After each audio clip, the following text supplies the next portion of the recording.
Bonjour, aujourd'hui on est en compagnie de Patrick. Bonjour Patrick. Bonjour. Et donc les Amis de la Brouette, donc une association qui se situe Alors c'est dans le sud du Périgord, D'accord. à une vingtaine de kilomètres du sud de Bergerac. On est vraiment limitrophe du Lot-et-Garonne. dans le Lot-et-Garonne. Donc nous On est sommes... en fait dans la Dordogne, mais là c'est dans le D'accord. Périgord. Voilà. Et du coup, là on est donc au quai 31. Et donc il y a une réunion qui se fait aujourd'hui avec un ensemble de tiers-lieux. Et du coup, dans ce périmètre-là, qui va jusque chez toi. Ouais. Voilà, donc il y a cette complémentarité C'est aussi, etc. Si tu peux nous expliquer un petit peu ce que tu fais.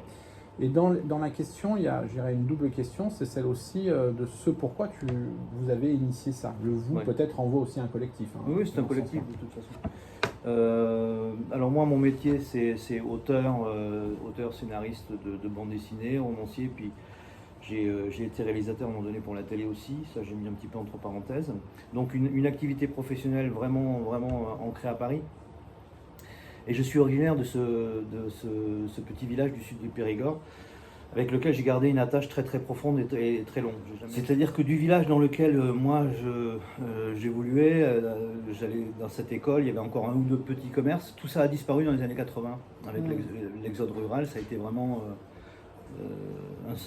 ça a saigné, quoi. Ça a vraiment été terrible. Saigné, hein. Mais je pense que c'est le bon mot, quoi. Ça a vraiment saigné. Et puis aujourd'hui, je retrouve les gens qui y habitent encore, qui sont des vieilles personnes et qui ont une forme de nostalgie un petit peu de cette vie de village. Bon, bref, tout ça, c'est une chose. Maintenant, qu'est-ce qu'on en fait? Alors, je suis pas très nostalgique, mais en revanche, en revenant habiter là, parce que j'habite là, du coup, je partage mon temps entre Paris et donc Donc toujours dans la réalisation. toujours dans. Je fais un métier d'auteur Dans maintenant, l'édition. plus que réalisateur d'ailleurs, donc auteur, scénariste. Moi, je prends un ordinateur et un coin calme et je peux aller partout. J'ai pu écrire en Chine aussi bien qu'à Paris, aussi bien que dans Oui, il n'y a Périgord. pas besoin d'un... Non. voilà. Et la qualité de vie qu'on nous offre, enfin qui nous est offerte plutôt dans le Périgord, c'est quand même sans commune mesure. Hein. J'avoue que entre Pékin et le petit village qui s'appelle Mandakou, là, dans le sud, le choix est vite fait. Et là m'est revenu en mémoire le commerçant ambulant qui, dans mon enfance, passait plusieurs fois par semaine. Moi j'habitais chez mes grands-parents, c'est eux qui m'ont élevé. Et là il y avait le boulanger, il y avait l'épicier, il y avait le marchand de vêtements de travail aussi. Enfin il y avait, je sais pas, en moyenne 3-4 commerçants qui passaient devant. Ouais. Et voilà, c'était un lien aussi. Ah bah, Sans compter le facteur, etc. Et là, avec ma petite bande de potes avec qui on a monté cette association, on s'est mis à réfléchir à ça et à trouver intéressant de travailler cette itinérance. Et de se dire, mais en fait, notre village là, qui est déshérité, qui comme je disais tout à l'heure, a été saigné, quoi, eh bien, il y en a plein dans le canton. Il y a plusieurs dizaines de communes dans ce canton du sud bergeracois et tous ont perdu leur café, par exemple. Ou le seul petit commerce où on pouvait acheter des clopes, et voilà, ouais, c'est ça. Eh bien, l'idée qui nous est venue, c'est de monter un food truck et une caravane qui va proposer de la librairie, notamment, et d'aller de place de village en place de village, et de proposer de reprendre corps avec cette idée d'aller boire un café, boire un coup, et puis de discuter le coup, quoi. Et en même temps d'avoir ce lien avec l'écrit, puisque ça c'est directement ce qui m'intéresse moi, et de faire surtout de cet outil une tête de pont, c'est-à-dire que ça permette à d'autres de venir se greffer dessus, et au moment où on sera avec ces communes partenaires, où on pourra donc poser, j'appelle ça la rue du commerce. C'est-à-dire qu'il y a le café, il y a la librairie, et puis il y a le gars qui va produire... Ça crée l'événement. Ouais, ça crée l'événement, et en fait tout un tas de choses peuvent se greffer autour de ça. Tout à fait, ouais, c'est bien. C'est-à-dire, et faire travailler en particulier les producteurs locaux, et là on s'est aperçu qu'il y en avait une multitude et qui proposaient des produits absolument magnifiques. Magnifique. Et puis des services aussi. Je disais tout à l'heure, si tu as entendu ça, je discutais de ça avec d'autres personnes du groupe, et moi je m'occupe de ma grand-mère qui a 93 ans aujourd'hui, qui est pas très mobile, et j'ai vu arriver chez elle la coiffeuse du coin qui vient lui faire sa petite coiffure, etc. Le jour où on se déplace, sur la place du village. On peut aussi proposer à cette coiffeuse qui est déjà itinérante de venir là et de proposer à ces personnes âgées de venir là, se faire coiffer, etc. Pourquoi c'est intéressant? Parce que c'est aussi un brassage des générations. C'est pas simplement des gens qu'on va aller chercher pour de multiples raisons. Voilà, si par exemple il y avait, je ne sais pas, on va dire un genre de musique ou un genre d'événement culturel, ça rend spécifique et je dirais l'événement. Là, il y a quelque chose multiculturel qui renvoie à apporter une rencontre et par la rencontre va se créer un lien, une expression, une pensée, voilà, et construire d'ailleurs une pensée. Moi, j'aime bien dire ça, c'est-à-dire que on se retrouve évidemment avec je dirais la montée en puissance d'Internet. On va être en 5G bientôt, c'est énorme. À la fois c'est confortable parce que bon, pour ceux qui téléchargent c'est peut-être bien, mais tout ça nous permet plus finalement, vu que l'actualité tous les jours est quelque chose de nouveau et la manière dont c'est traité, d'avoir une opinion, quoi.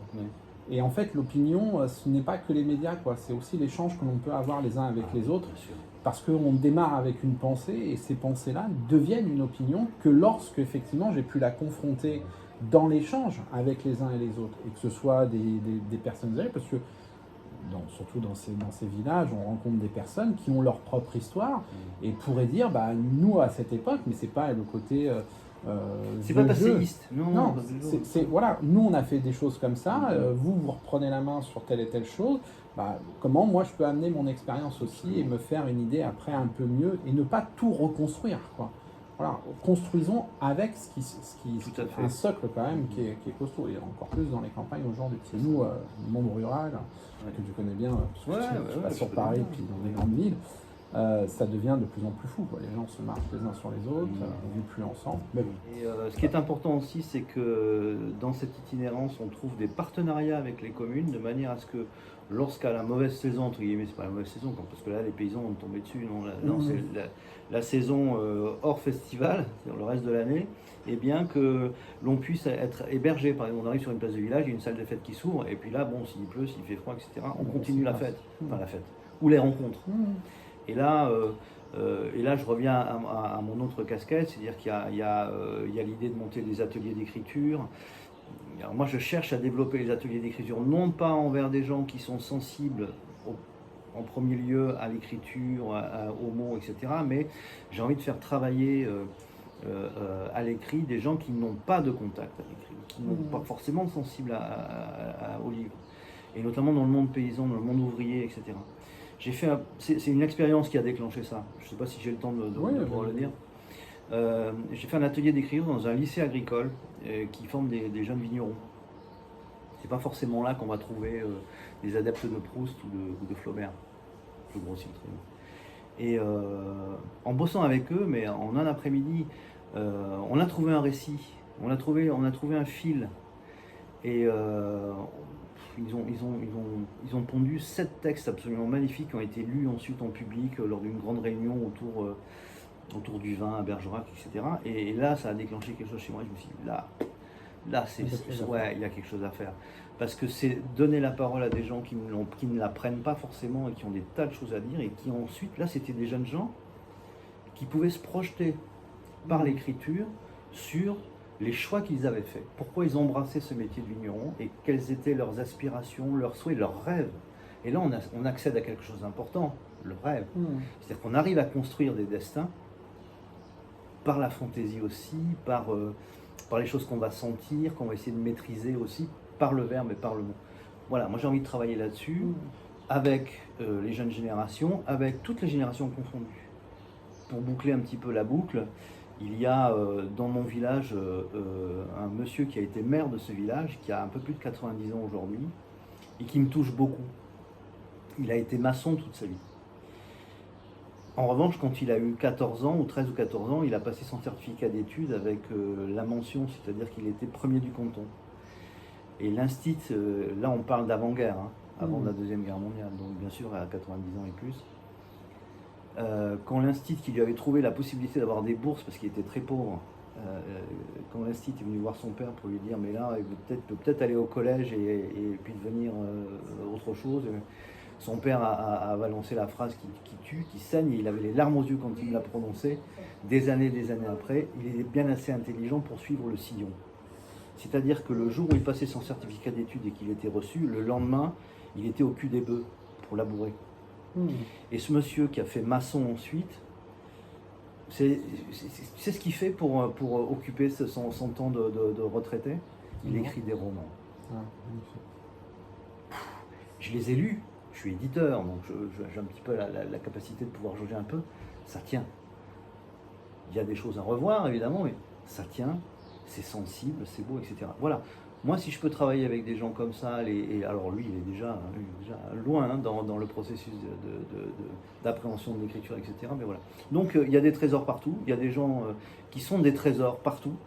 Et voilà, l'idée de ce tiers-lieu itinérant dans lequel va se greffer des tas de petites choses, pas simplement culturelles, mais aussi sociales ou solidaires, c'est un peu ma contribution au changement, à quelque chose de bien plus grand que moi, voilà. Modestement, Modestement. Voilà. Eh ben, merci beaucoup Patrick. Merci à toi. Et puis j'espère que j'aurai l'occasion un jour de venir voir dans ton canton. Et moi, de venir à voilà, puisque je suis souvent à Paris et que c'est pas magnifique. Voilà, super. Super. Merci beaucoup Patrick. Patrick. Merci à toi.